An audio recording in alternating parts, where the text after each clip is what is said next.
Abdullahi, back to you, Abi, in the studios. Well, thank you so much, Abu Bakr, for just keeping the momentum and, of course, keeping us up to date and abreast on the ongoings on at KICC.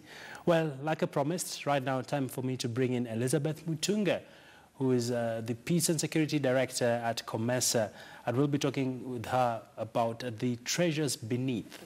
Of course, you might be wondering what that entails, but she will be helping us dissect through these murky waters. Many thanks, Elizabeth. Thank you very much for having us here. All right. Let's just begin by day 2 of the Blue Economic Conference. I don't know, so far, are there any tangible issues that have spoken to you, to your heart, when it comes to us making progress, or is it just another talk shop? No, I believe that there's been quite a lot of progress. We've mostly been manning a stand at the KICC, and just listening to the kind of questions people have been asking me makes me realize that we're probably getting somewhere. All right. Yeah. And if you were to break it down for the viewers, what does this animal called blue economy entail? Because people are having a perception that it's for the corporate people to take part in this conference. They're forgetting it touches even that young man who is fishing in Dunga Beach. Absolutely. And the blue economy is any economy that has to do with the water, with the ocean. And like you said, fishing, especially, if you recall, many years ago, there was a lot of piracy in the Indian Ocean. And some people said it was mostly because of illegal fishing that was denying the common man his fish. So really, it's very much about the common man. All right. Yeah. And you talk at length on matters maritime security. Yeah. And of course, piracy has been a big deterrent in terms of the blue economy's growth potential. How severe has piracy dented prospects for blue economy? That's a good question. You know, we started developing our program around the time that piracy had hit its height. That was around 2010, 2011. And let me give you some context. Most of the trade that comes into the Eastern and Southern Africa region comes through the sea. I'm talking about 90% of the trade comes through the sea. 90%? 90%. And then you've got certain countries, especially the ones which are in the Indian Ocean, such as Seychelles.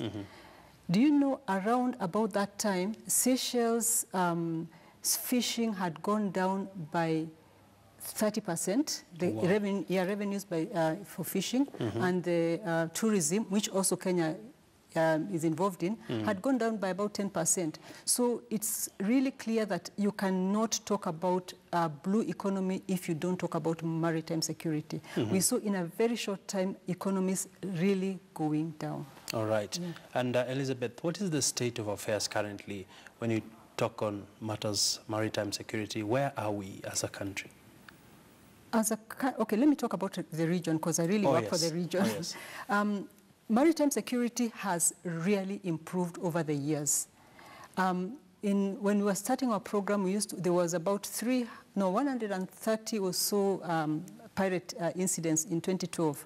2015, 0. And that was because of a lot of coordinated effort by various, there was a surveillance in sea, there was some effort in Somalia and so on and so forth. So maritime security has really, really improved. But that's not to say it hasn't gone, it's gone off. It's transformed itself. Okay. There are issues like smuggling, there are issues like drug trafficking, all that in the sea. So it's moving to something else. Yeah. And if you look at the impact of this, and you sort of juxtapose with this ongoing conference, are there efforts that are going towards boosting security? We did see President Uhuru Kenyatta just a few days ago launching the Coast Guard. What will this involve, and how will it secure our waters? You know, it becomes a very big deterrent in many ways. First of all, there's information that is able to be shared, and it also boosts with respect to perspective. Perception. People do see that they are coast guards, and it actually assists a lot in just that perception of security, or at least of being watched. Yeah. And let's take the conversation a bit forward now. When you look at piracy, of course, we've seen the takeover by the Kenya Defence Forces of Kismayu played a critical part in sort of securing Somaliland. But that goes without saying that there are still pockets of incidents that are happening across the high seas. And from your assessment, from the data you interact with, what have been the main targets? Which are the prone zones, if you were to sort of capture this in a geographical map? I would take it mostly off the coast of Somalia in the high seas. And our focus has mostly been on that aspect of money laundering, because when there's piracy, it's driven by money and it is propagated by money. Yeah, so it's mostly been on the off the coast of Somalia in the seas. Yeah. All right. Yeah. And Elizabeth, let's talk about, from your program, when it comes to some of the challenges that the region continues to face, and how is COMESA playing a part in terms of increasing its resources and, of course, supporting different governments within the region? Okay. We are working with 10 countries, about 10 countries that border the Indian Ocean, and also those that are the island states. Yeah. And one of the challenges that we have found is that of information sharing. Mm-hmm. And another one is piracy is a complex problem, and then it is evolving. So you have an evolving complex problem. So even as you're preparing yourself with programs, you find you have to quickly adjust the programs. Sure. Then I talked about information sharing. It's a transnational crime. There is no way any jurisdiction can fight piracy or even money laundering unless there is information sharing between countries. Mm-hmm. Yet some jurisdictions are strong, they've got strong regimes, others have got weak regimes. And therefore, even if a country is strong and is able to really strengthen its regime, the problem moves to the weaker regime. Mm-hmm. And there's also a third problem, and that is within the country itself. It takes a lot of different stakeholders to fight against piracy. Mm-hmm. The nerve center is the Financial Intelligence Unit, that is the FIU. Mm-hmm. Then it receives information from the reporting entities, and it gives information to the law enforcement agencies, who then prosecute, and so on and so forth. Yeah. Now, if any of this is not doing their job, then you find that the whole fight is not won. Mm-hmm. And the weakest link has actually been asset recovery and law enforcement. All right. Yeah. And if you had to quantify, how much have you been able to capture in your data when it comes to money laundering and the cost of piracy in the region? Okay, a study had been done a while back, and they put it to about over $6 billion. Yes. Wow. Yeah, it's about close to 600 billion shillings. Shillings, yes. Enough. But I'm talking about the region, not about the country. All right. And looking at this amount, and from what we've heard from the various keynote speakers at the Blue Economic Conference, there seems to be a concerted effort towards increasing resources to matters to do with maritime security. Are we, as African governments, pledging enough, or is it just give or take? You know, where I sit, that is at COMESA, and we work together with other regional economic communities and the AU as well. And much of the resources that we use are from the donors, a big percentage, over 70%.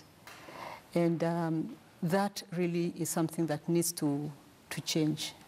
Mm-hmm. Yeah, I wouldn't say that we are putting enough in security. All right. Yeah. And I'm aware that there's a program you're running called MAS, or is it MES? MASE. MASE. Yeah. Just talk to us about MASE, because if you look back with hindsight, we are seeing economies like Seychelles, and they've been able to literally leapfrog from an economy that is water-driven. And here back home, we have Indian Ocean cutting across Kenya, Uganda, Tanzania. And at the end of the day, we are yet to fully tap the immense potential that exists in the blue economy. You know, I like that you've mentioned that because Seychelles really has no choice. Well, it does have a choice. It could get into the service industry, but it has no choice. It's a small country surrounded by water. And so it has absolutely no choice but to tap into the blue economy. And that is what most of our countries have not really thought about in the past, because you've got other choices. You've got other choices.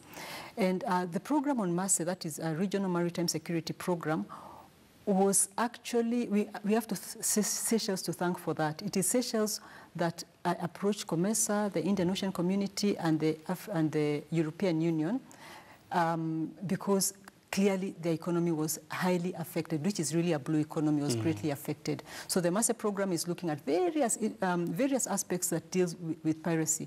The Indian Ocean Community, for example, looks at surveillance on the sea. IGAD looks at the inland Somali strategy to try and assist in alternative means of livelihoods. Yeah. Then we've got EAC that is looking at detention, transfer of pirates, looking at the infrastructure, prisons and things like that.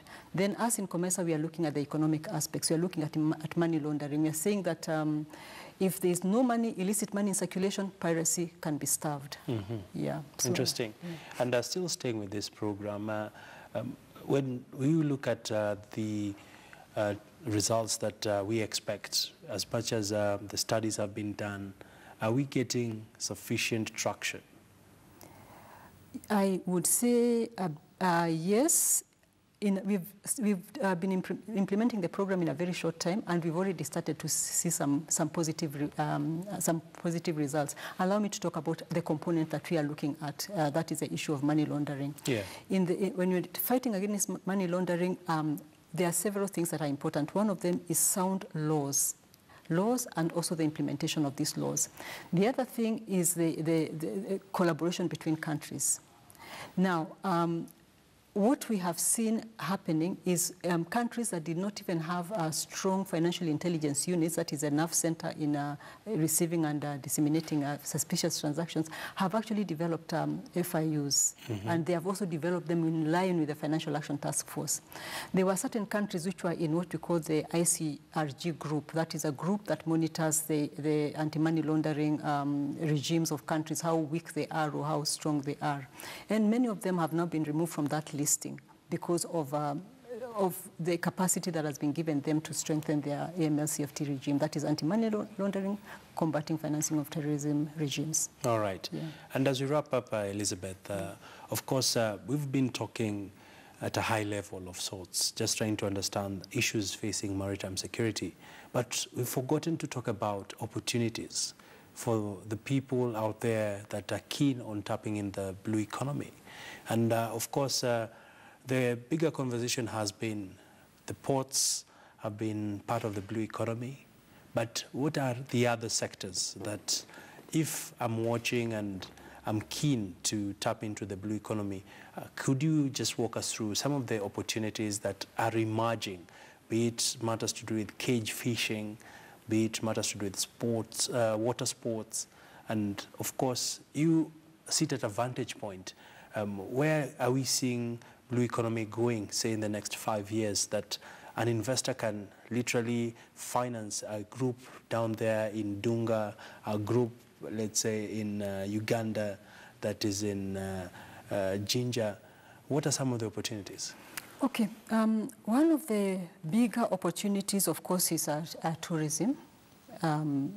We know that the coast have areas that really attract tourists. That's one of the big areas, and I think that you seem to want to talk about the people on the ground.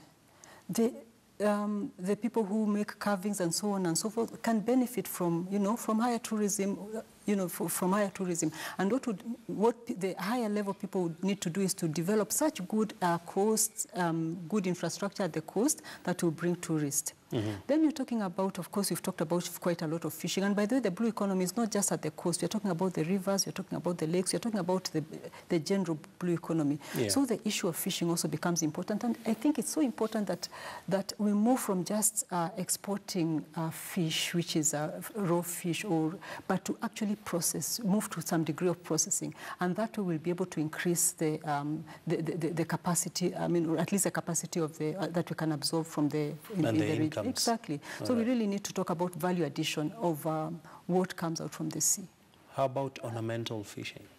Ornamental fishing, I've not thought too much about that, but there's something else I forgot, and that is we also need to look at oil exploration in the sea.